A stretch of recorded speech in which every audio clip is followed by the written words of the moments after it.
阿輝嗱，你跟我去玩，神俾你力量，你70幾歲都可以踩到碌啊！嗱，一步一步。我而家未係掌握到好高嘅技巧，但係咧，我發覺我身體越嚟越好。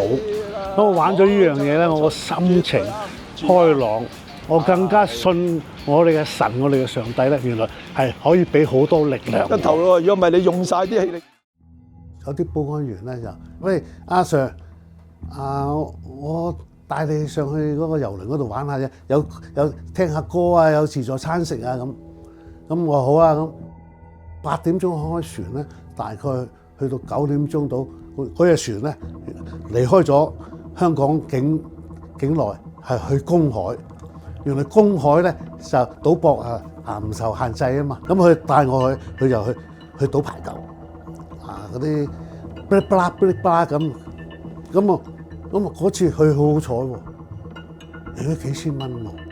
咁我覺得咦幾好玩喎！一個月啦，起碼有3次上去。除咗第一次贏，未曾試過贏過錢。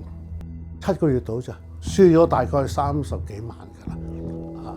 我根本我冇條件還錢㗎。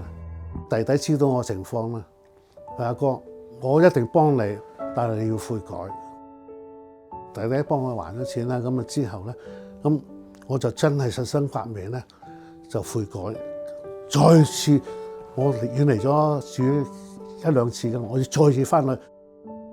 保安同事咧就我話嗱，我唔會再同你哋出去玩㗎啦，我自己，因為我而家咧係一個悔改嘅人士。我信耶穌嘅，你哋唔好再引誘我啦。翻工放工咁啊，翻屋企嗰時咧，我就同媽媽住，佢就冇怪責過我。佢話嗱，個細佬幫你，你就感恩啦，即係咁樣。佢有幫我祈禱，每個禮拜同媽媽翻教會咁樣咯，過翻教會生活，過翻神嘅生活啊！